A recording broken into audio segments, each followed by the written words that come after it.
go ahead and call the meeting to order. We're gonna forego the pregame festivities just because we're gonna try to get everybody out of here in a timely manner.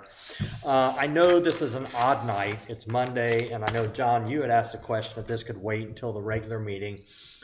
Probably could have, but there's a reason we want to do it early, and let me explain to you what we're kind of trying to do here. There's just been a series of events with our insurance that just have not gone the way we think it should have. I know Angela's had an issue with billing that was not handled properly. The final straw for me was when we had to do our workers' comp insurance, and we were given the rates 4 days before it had to be approved. We didn't have a meeting scheduled. It was just, here you go, I got to have this back. It's like, you know what? That's not the way to do business. So Angela had introduced us to Gibson last year. We opted not to use their services. Angela has stayed in touch with them. I did some research. I know a lot of the people that you guys service in the area, and I called a few, and they raved about them.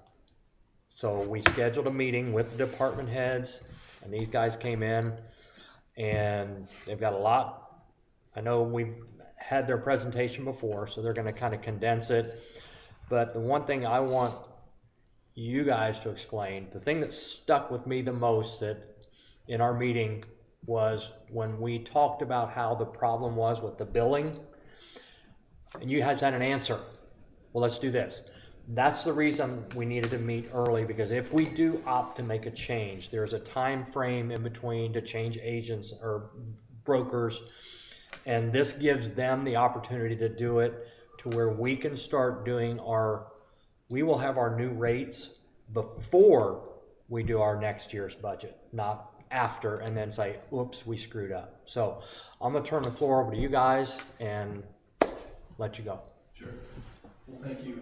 I'm David Wheatley. I'm the Municipal Risk Advisor with Gibson. Good to see you again. Thank you for carving out the time on a Monday evening. We did first meet with the town in the fall of 2024. So I will condense it for you tonight, but know that John and I are happy to answer any questions and to go into who we are. This is my teammate, John Slusser. He's a managing advisor at Gibson, works on a lot of the municipal risk with me. So I would say the main things that we wanted to get across was how we approach insurance is basically 3 buckets. There's cost containment, because I believe that your Senate Bill 1 is a topic we're talking about every single month that the town needs, and that's not you, that's every municipality around here. The public's greatest interest is cost reduction.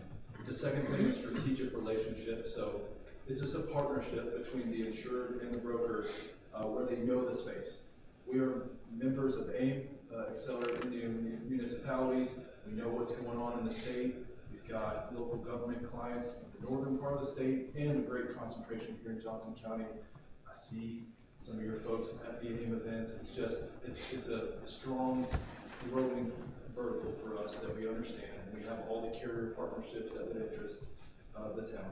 And then the last thing is contract certainty. It's just, hey, if we're going to buy all this insurance for the town, are we buying the right stuff? And are we insuring for the right limits? Are we making sure we don't buy anything we don't need? So that when we have a bad day, because it'll happen, is what we're paying for going to respond the way that we think it will? And then finally on the contract pieces, the town is constantly having different vendors come in to do different projects. When you have something that you want reviewed, not just a certificate of insurance, but a contract, you send it to us.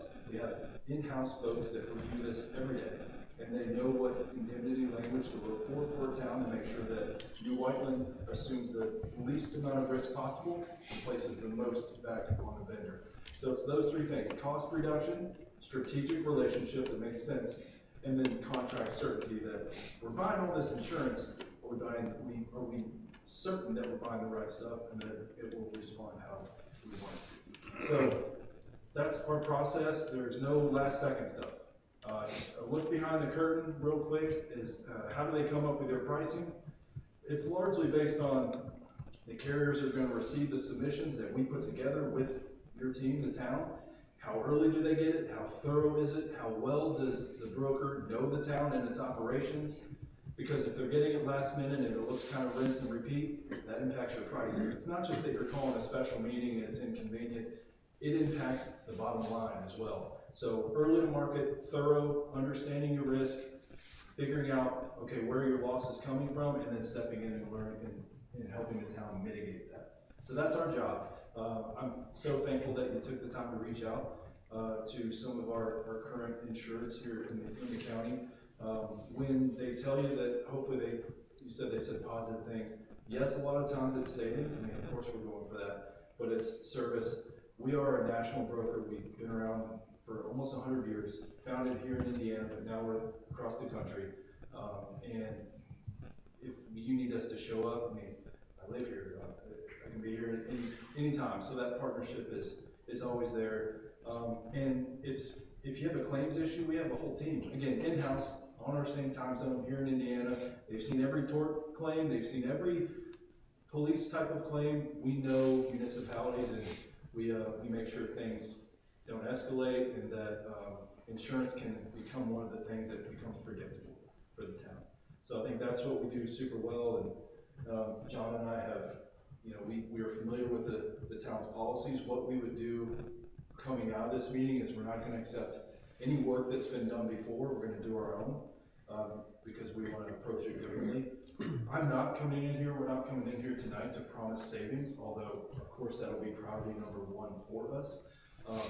Long-term savings, yeah, we could promise that. But immediately we want to shore up the program, make sure that it's in the correct place, get some repeatable rhythms that the user buyers, Angela, Melissa, Matt can depend on, and come back and standardize everything.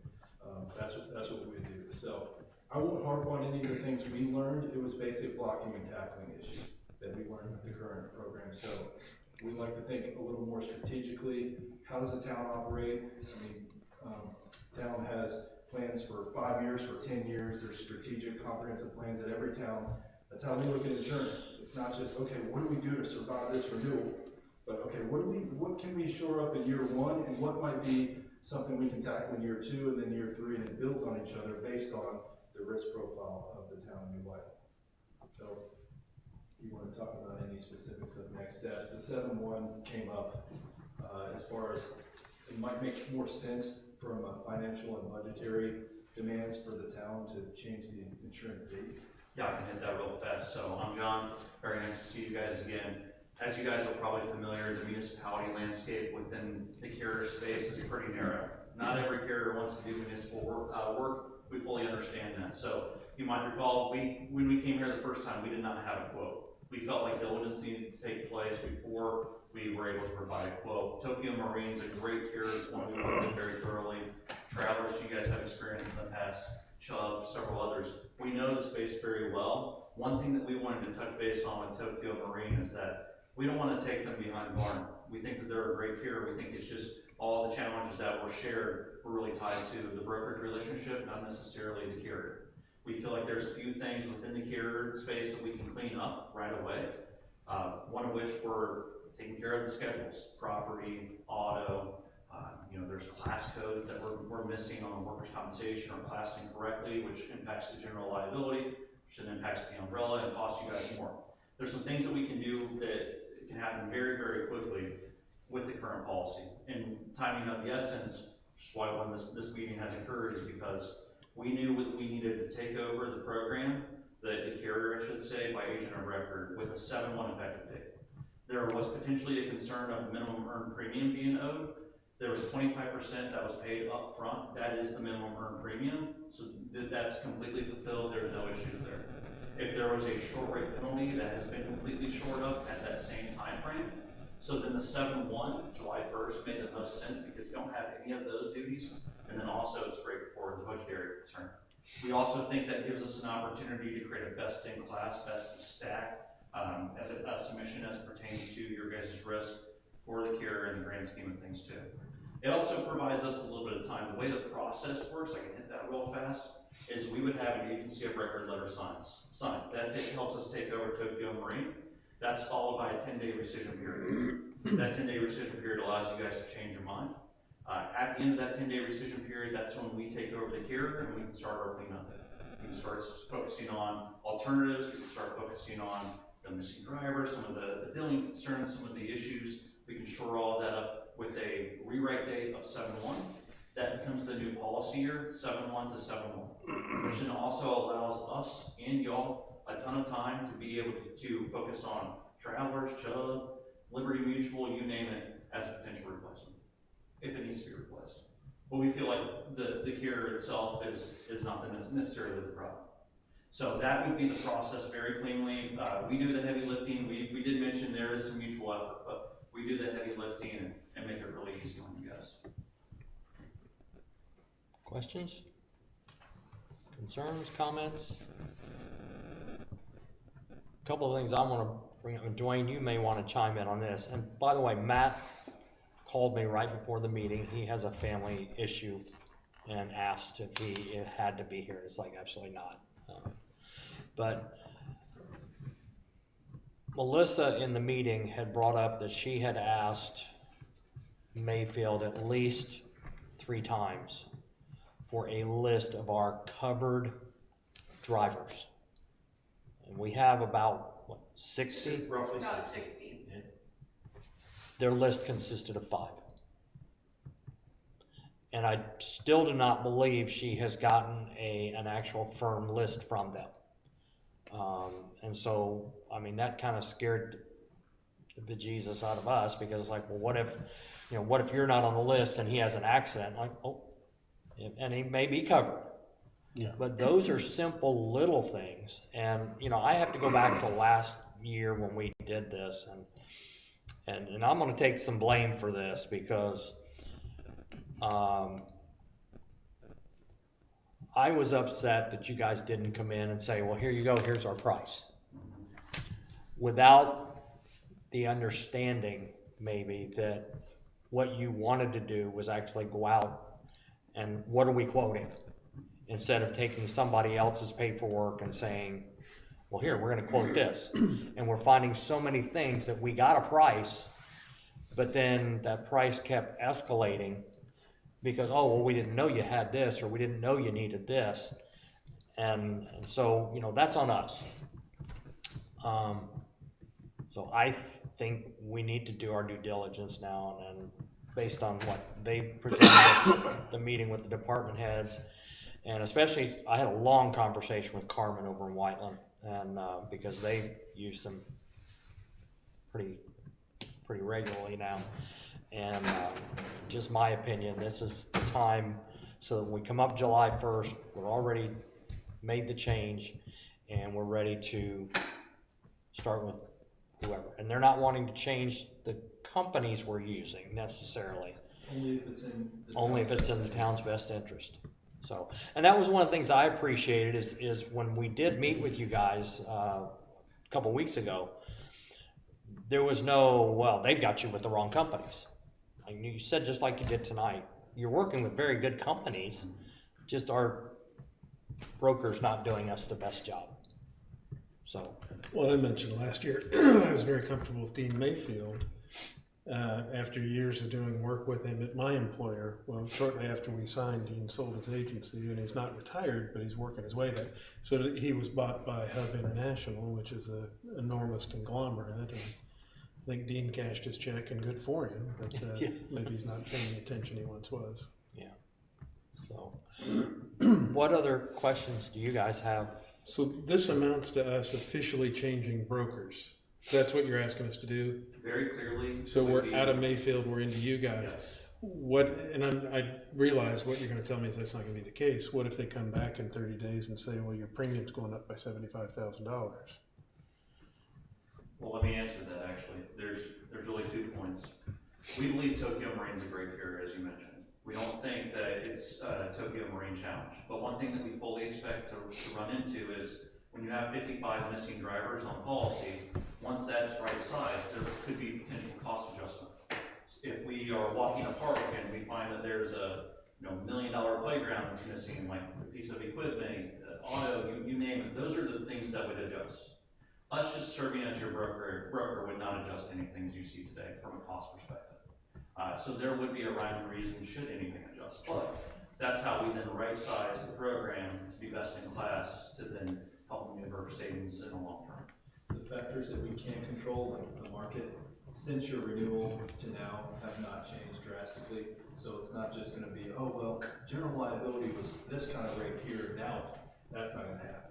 It would only be the case where you know, something at the wastewater is woefully underinsured or something like that, which things have to be insured at the appropriate replacement value, or else the town will be hit heavily if you have a loss. So that would be the only case. But yeah, bottom line, cost neutral change when it's a broker. If in the event that there is a substantial increase or potential substantial increase, you guys are going to come back and explain said increase to the council, you know, not just, oh, leave it to Matt or I or Angela to go through and try to explain as to why such an increase. Because I think that's, I mean, they want to know. Yeah. No chance. This is a consultative relationship, so we don't make the decisions, you make the decisions. We just equip you and educate you where you wish, where it's desired. You're gonna have options for, different lines of coverages, different limits. We can show you benchmarking on what other towns are doing. It's gonna be your decision. Yeah. But it'll be a consultation. It won't be, you guys have to do this. You're not gonna be backed in any corners. So, go ahead. One of the things you said is you're not gonna last minute us. Right now, obviously, we've got month and a half, something like that. What are you gonna do to us next year? What I'm used to with this insurance, and it's not just here, it's where I work as well. You guys come in 10 days ahead of time and say, here's your price, take it or leave it. Are we gonna get that next year? We can't do that in municipalities. It's not acceptable in any of them, and you would have heard from it if that was the case at any of the ones that you spoke with. We understand that things have to get approved. Can't show up at the last second. So our timeline is such that, and I know the cadence of the town of New Whiteland's council meetings. Prefer not to have a special one. I know you don't feel either. So yes, with that in mind, and also sometimes the blame can be placed on carriers to a degree to say they didn't get us, and they just want the broker wants to pass the blame. The carrier didn't get us the stuff until late. That's not. It starts with the broker. They own the process. And the carriers that we're talking to are admitted markets that can issue quotes ahead of time. There are some very few that, again, not necessarily interested in local government risk, that could say, oh, we can only issue a quote a couple weeks ahead of time. That's not the case with the ones who would be interested in the town of New Whiteland. So I actually have, I can leave it with you all, but it's basically a mutual agreement of when you can expect to see things from us, and we would ask if you partner with us that you would hold us accountable to it, so that it shows, okay, if your effective date is, let's say, a 7/1, then you should expect to see what your proposal is more than a month in advance, so that it can be talked about in the council meeting. But even ahead of that, our conversations with your potential markets are going to start 2+ months ahead of that time, because the longer you wait for that, then everything gets pushed back. So it's a spelled out, okay, at every month I can see what Gibson is doing for the town. And we hope that you use that, not just in year 1, but year 2, year 3, it becomes a repeatable thing. Can I just add that Franklin switched to Gibson last year. I went to that meeting when that happened, and they had used the same carrier for, I think, 40 years, and switched to them. And I've seen Steve Barnett at different events and asked him, and he's always spoken very positively about his experience. And I'm happy to talk about the billing issues that I had, but I just want to point out that it happened twice, and I had never had this issue before, and I had to get with the bank and do a block so that they could not run our checks as an ACH on the back end, as I've never had a vendor do that before. And they were entering them for the wrong amounts, like a data entry error. Did you have a question? John answered it, Okay. or asked it, so. Okay. Other questions? I What- had something I was gonna ask. What are our contractual obligations to Mayfield? That is why we wanted to do this now, because I've switched my insurance carrier from one agent to another. And there was like a 10-day, they had to be notified, and that was it. I mean, because we don't, to my knowledge, we never signed a contract with anybody. We just are like, we're going to use you. So, and that's why, from what you explained, David, it would be something you guys would take care of. We don't have to. You're just gonna go and say to like Tokyo Marine and IPAP that we're switching brokers. Yes, you were contracted to the carrier, not to the broker. You could also fire us too. You know, that's a promise in our program. So you are contracted directly to the carrier. Just to reiterate, that's why the agency of record letter would be signed, which then would replace them with us, and there's the 10-day decision period. Again, not a contractual obligation, it's more of a legal obligation to the carrier in terms of the contract. And if I remember the meeting that we had with department heads, I think one of the things that you might have said to us was when the broker waits till the last minute to go to the carrier and ask for quotes, then we're kind of behind the gun and they can throw any number out they want. And a lot of times they end up higher because it's a last minute. And again, that's why we wanted to try to get ahead of the curve here and not be in that situation. So this past year with our insurance, when we started this last year, we were gonna save $16,000, I think was and then meeting after meeting, that got peeled off with, this got missed or whatever. We were underinsured, if I remember the last meeting, and that brought it back, or last session, so that brought us back up. But now we're finding out we're off even more, and with drivers, and also based on the last minute, you got 4 days to read this, approve it, and keep moving. Obviously that system's broke for whatever reason, and not throwing stones at anybody, but it's not working. So yeah, I'm in favor of pursuing a different path. Okay. It sounds like both of you feel like we ought to make a switch, is that? Yeah, I'm not, I mean, I didn't find out about the vehicle thing until just 2 weeks ago, and I was taken aback, something fierce. That's huge. I mean, whether we're insured or not, you would think if we're insured with those 60 drivers that they would be able to pump out a list like that real quick, and to be able to only put one or give us one with 5 drivers on it, it's kind of scary. Yeah. Mm-hmm. I haven't had to deal with all the billing issues or anything like that. I really wasn't comfortable with Mayfield from the get-go. So I guess if I had a vote, I would be in favor of Gibson. I will say, I forget what was said about the fire department issue last year. There was some, like, one of our firemen got injured, and there were some issues about the coverage there, that it wasn't done correctly, and then when he was trying to apply it, it was a whole hoopla. And I think that was brought up in the meeting, because I think that was under the Mayfield umbrella. And it wasn't so much, I mean, the problem with that ended up being more of a bother to Steve, because when he was unable to work, he wasn't getting paid because our insurance people did check the wrong box. It's like the wrong form or something. Yeah. Isn't it? Yeah, and so, you know, those are simple little things that, number one, you hit the nail on the head. You guys are right here. Okay, you're local. I've switched my insurance for that very reason, because I want to deal with somebody. Hey, if I need to pick up the phone, you know me when I call you. And I don't think that's a whole lot to ask for this type of insurance. And to go back to your point about if the cost could go up, it could. And the thing that scares me is if we find that, okay, all 60 drivers are covered, it was just a paperwork, whatever. Okay, great. What if they're not? And one of them has an accident and they're not covered, it doesn't matter how much our premiums go up. We're screwed. And so, you know, we got taken by the shiny object, And I know what you guys wanted to do. You're like, we don't want to give you a price until we go walk your grounds and see what we got. Shame on us, we didn't do that. We know better now.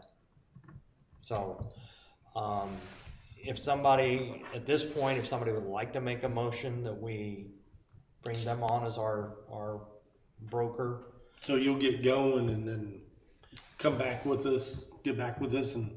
What we would ask is that if the town decides to move forward with a partnership, we have the paperwork we've already drafted. If we could turn this in, if we could have it signed tonight, turn it in tomorrow, we can get started in 10 days at the minimum, or at the maximum. Yeah. The way it works is that the incumbent broker does have the ability to waive the 10-day period if they choose. I wouldn't count on that. If the 10 days will probably go into effect, and then we hit the ground running. At that point, we come in here, Next meeting. we assess, yes, and we begin our process, so that we know exactly who the town is. I would just say, too, for the clerical issues, the drivers, all that stuff, we have a secure online portal that all of our clients have, that every town and city we work with has, to where Angela, Melissa, whoever could log in there, and the drivers are right there. There's no, you can't fumble them because they're just there. That goes with auto ID cards and certificates of insurance. There's a portal that it lives in. You can log in and see everything that you need right there. So that won't be a problem. and that, again, that's one of the reasons for meeting tonight instead of not waiting till June, was to give them the 10 days plus to try to get us by July 1st ready for.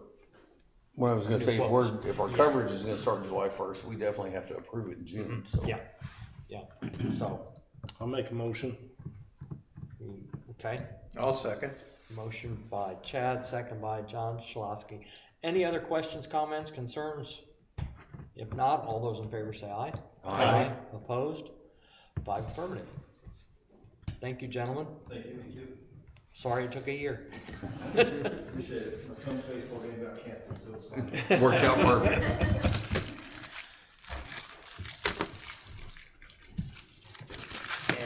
You said you do have something to be. Okay. We did have one other thing on the agenda real quick. Dwayne had brought to my attention, there was something that, when you guys have seen the emails about the CCMG and the wheel tax and all this other stuff that the state is changing. He made a phone call to Adam Stone last week just to, hey, we got a question about this. We found out we do not have a contract with Adam any longer. It expired, it'd been used up. I did ask, Adam was gonna try to be here tonight, he's not able to, but he did send, if you wanna let everybody take a look at that. That is an updated agreement. I think it's for a year's period of time with a, oh, here you go. It's $295 an hour with a $15,000 not to exceed, which I believe is exactly what we had before. And I asked him to do this because I feel bad. We keep calling the guy and he's giving us answers and advice and he's not charging us for it. Well, Angela said it earlier, with the passing of some of these legislations and stuff, all these municipalities and towns are scrambling for answers and trying to figure out what to do. Yeah. SB1 with the wheel tax and various other things.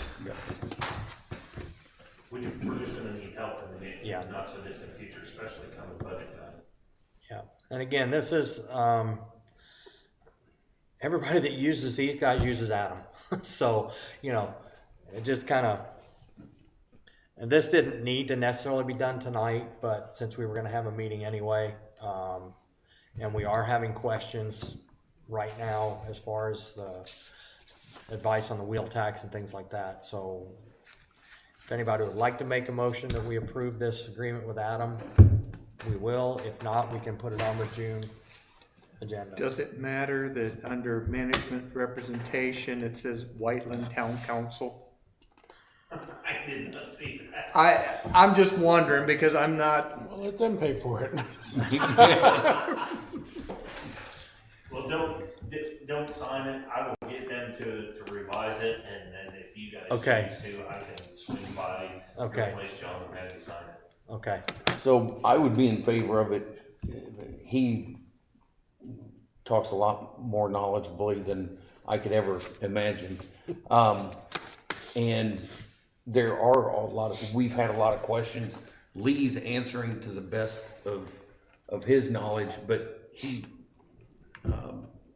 lives in that world of the money. So, and it's we're not guaranteeing we're going to spend $15,000. no, It's not at all, just $295 an hour. yeah. So, is that a motion? Yeah, I'll make a motion. There we go. I just wanted to talk all the way around. Okay, do we have a second? I would make a motion to accept Stone's approval. Second by John Purdy. Other questions, comments? All those in favor say aye. Aye. Opposed? 5 affirmative. Anything else? We are open to the public. Being no other business, we are adjourned. Boom, you said a half hour and look at the time. There you go. Oh, that's You because get he controls it.